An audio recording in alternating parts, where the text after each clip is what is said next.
What's up, guys? NepentheZ here, and welcome back to another episode of the road to glory. Today is going to be the final 10 games of the Foot Champs from the weekend just past. It's currently Tuesday. You're probably watching this Wednesday afternoon. So hello.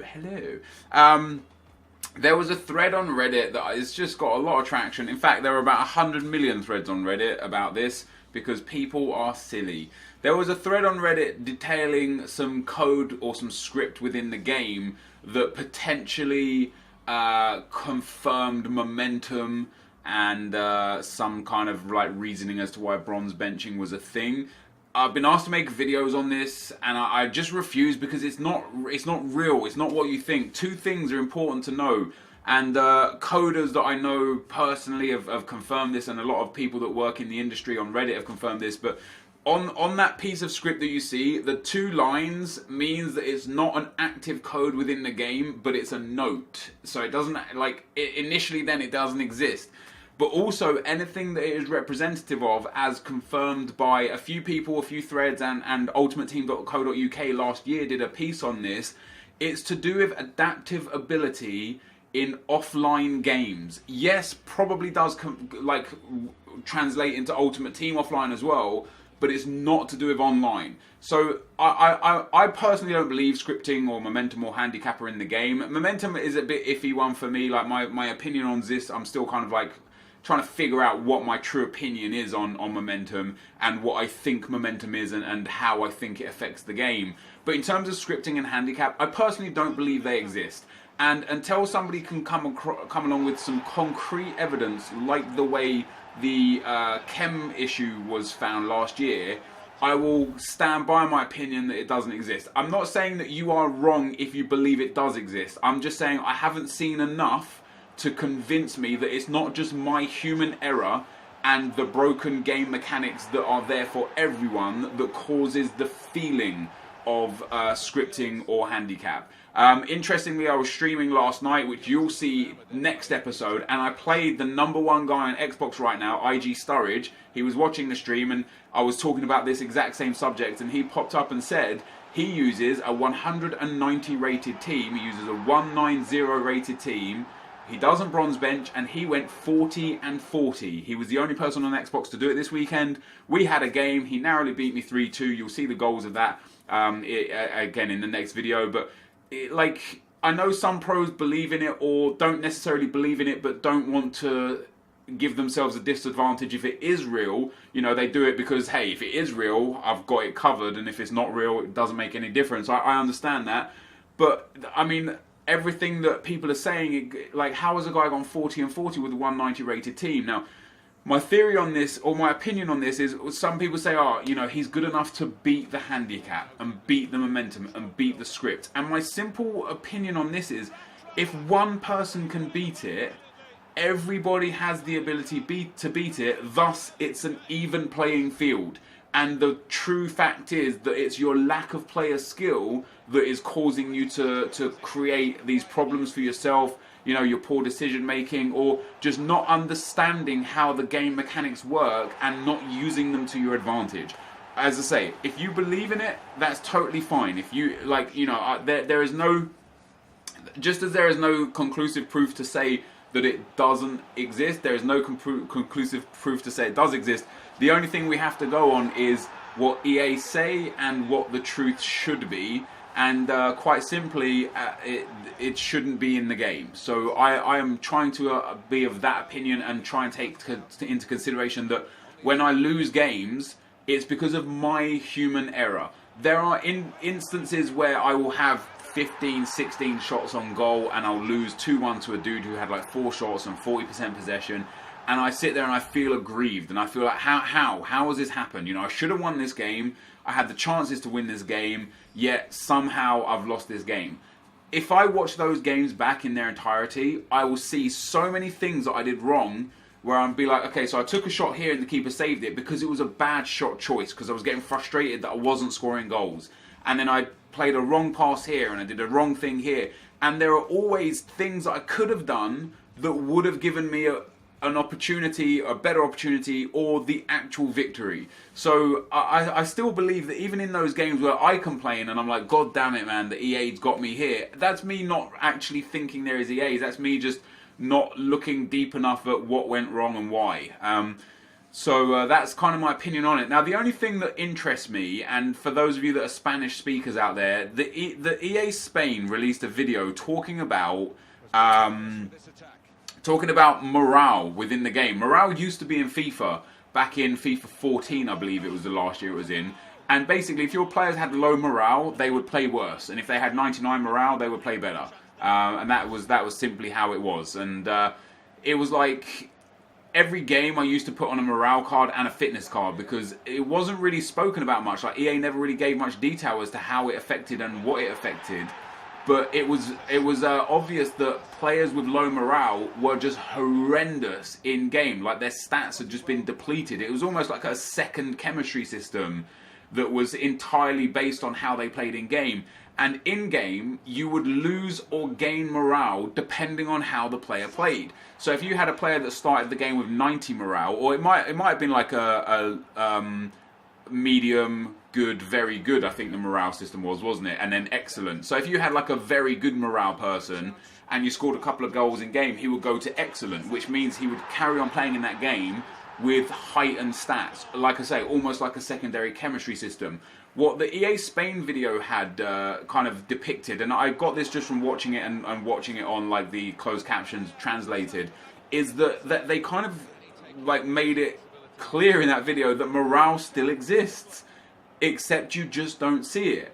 So to that end, if it is in the game, if morale is in the game still, and EA just removed the ability to see morale, that is a huge faux pas on EA's side of things. And also it would explain nearly everything as to why when you're on form and you're scoring a crap ton of goals, everything's going well, and at times where you just feel like you can't string two passes together, it's because your team the morale drops.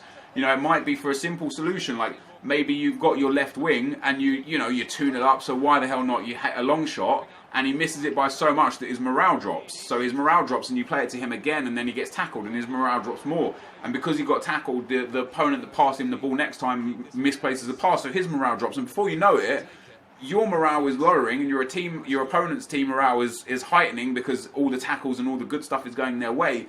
That could be a genuine reason. But I still have my reservations, because first of all, why was it the EA Spain YouTube channel that released this video? They only have 136,000 subscribers. Why have the UK or English-speaking EA channels not spoken about this, released any information about this, put this on YouTube? Why is it only this EA Spain video that has it in there? And if it's true, if this isn't just something that's there, if this is something that's actually in the game, EA have got a lot of answering to do. They owe us an explanation, because it's basically, it says like how does a goalkeeper sometimes save like 10-12 shots even though they're good shots, and it's simply the morale of the goalkeeper. Like once they make one or two good saves, they gain the confidence that helps them make more saves, just like happens in real life. And so what the video basically says, from what I gather from people that have explained it to me that are Spanish speaking in the community, they say that, like, basically the video says stop taking useless shots, stop taking shots that are easy for keepers to save, because you're allowing them to get the confidence and you're giving your striker no confidence, so that he'll then miss easier opportunities. And this is more reasonable and more likely than EA being able to perfectly code a situation in the game that means that if you're winning a game, they're just going to do some stuff and make your player play better. Because what you've got to remember is you've got to take away from the fact that you're playing against the computer, that the thing you're playing against, and remember that what you're actually playing against is a person at home in their chair with their control pad. EA can't make him be better here. Nothing they can do can make him press these buttons quicker or better, or have the imagination or the intuitivity to position the thumbstick the right way all of a sudden. They can't do that. They don't have that ability to just make the person on the controller better at doing what they're doing. That comes with time and experience and game knowledge. EA can't just flip a switch that all of a sudden means that that shot that they took is going to go in now, in spite of the fact they barely tap B. Oh, EA just take control of that and put it perfectly in the goal. They can't do that. EA, in the best of times, have coded a game that is fantastic but has issues, yet people think that they will be able to code a perfect system to balance the game. And if they were able to code a perfect system that balances the game, why on earth are there still stompings in the game? And again, that takes me back to the point when people say, oh, because you've learned how to beat it, you can beat the script. No. If you can beat the script, he can beat the script, meaning it's an even playing field if both people have the ability to beat the script. And I say that in quotations because I don't believe it exists. I would definitely be more interested to hear more on the morale situation because, as I say, morale, it used to be in FIFA. You used to have fitness cards and morale cards in the game. It had a direct impact, and the way you played in the game, like right now if you finish a game and you go to fitness on the after screen thing, it would tell you exactly how much fitness your players lost. In previous FIFAs, before it was removed, there was also a morale section and it would tell you how much morale each player gained or lost on an individual basis. It was an explanation as to why so many people would have like low morale players but a super team and get stomped and be like, I don't understand what's going on. My Ronaldo is literally playing like he's got 50 pace. And that was because he was literally playing like he had 50 pace.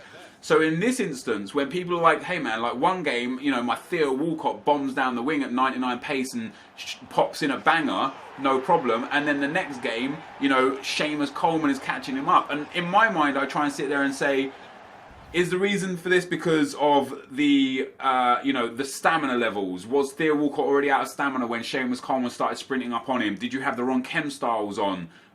In general, was Theo Walcott on low stamina, so he'd already gassed himself out, and then Seamus Coleman started sprinting and caught up with him?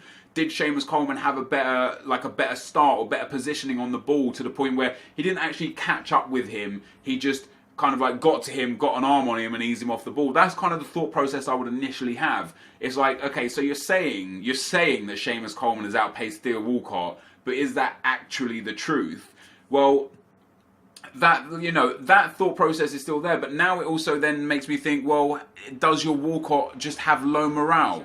Have you already taken 3 or 4 shots that the keeper saved that has made Theo Walcott feel like a bag of crap because he's let his team down 4 times, and now all of a sudden your Seamus Coleman, who's made a couple of good tackles on him already, is playing like he's God on fire, and he's actually got heightened stats, and Walcott has lower stats because of the way the morale system works. So it's interesting to me because the EA Spain have put this video up. It's not a hoax. It's not a fake.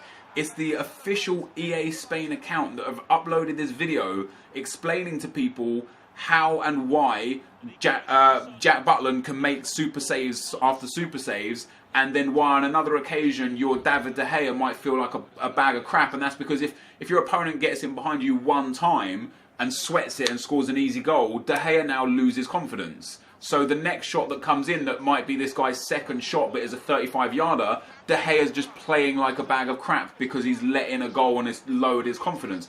If that's in the game and EA haven't explained that that's in the game and haven't explained to people how it's affected in the game and what true impact it has, yet EA Spain says that it is in the game, they've got some issues. Like, they've got some real issues. Because we don't, like, it might be a case where the confidence is so negligible that it will turn somebody who has 84 shooting with the highest of confidence to 86 shooting, and with the lowest of confidence to 82 shooting, in which case the disparity would be nearly unnoticeable in game. However, it could also have an impact where it changes someone with 82 shooting to have the highest of confidence with 92 shooting and the lowest of confidence with 72 shooting. That has a noticeable impact on the game. Like, for example, if you have your striker that has 82 and my striker has 82, and my striker has the lowest of confidence and yours has the highest of confidence, now we have the same striker, like literally, let's say the same Olivier Giroud, and yours is banging them in and mine is like struggling to death, and I'm sitting there being like, how is that even possible? We have the same player. How can he be putting those chances away and me not? And that right there is what hits me and says this could genuinely be in the game.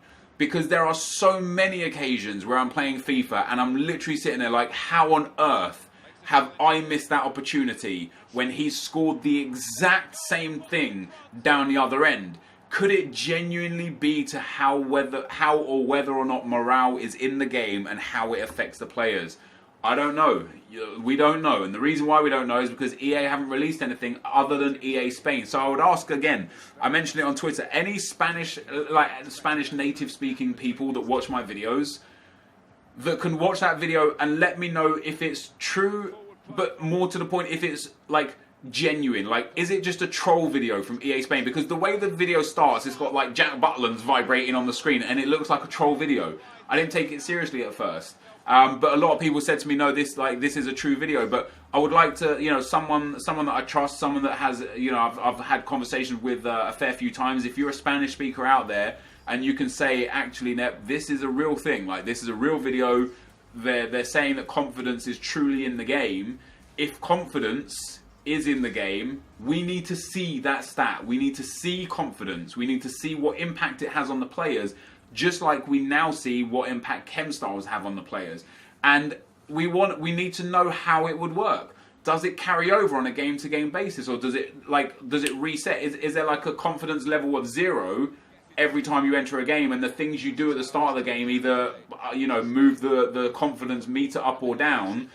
And then so would like, you know, passing around the midfield and the defense for the first 15 minutes of the game improve the confidence of your team so much because they've had so much possession and they've haven't misplaced any shots, they haven't placed any passes? Would that give you a confidence boost that then when you do break forward and take your first shot, you'll score a goal? And the reason why I say that is because there was a game that I was playing in Foot Champs about 3 or 4 weekends ago, and my opponent went part of the bus from kickoff. And he didn't try and tackle me. He just allowed me to have possession of the ball. And I tried to attack him a few times, you know, and I realised what he was doing. He was trying to counter me. So what I did is I stopped trying to attack against him. And I thought, you know what? I'll try and take my chance in the 45th minute. And then when I get a ball back in the second half, I'll try and take my chance in the 90th minute. And what happened is in around the 88th minute, I ended up putting together like only my 4th attack of the game because I wasn't trying. I went down the field, a couple of passes inside, crossed it, head it, goal.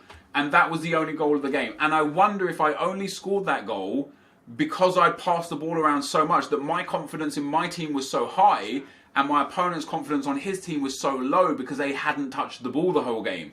There are still some disparities there, like, oh, well, what happens when I have like 30 shots, I can't score, and my opponent has 1 shot? And I wonder then, is the fact that you had a few bad shots initially, has that affected you?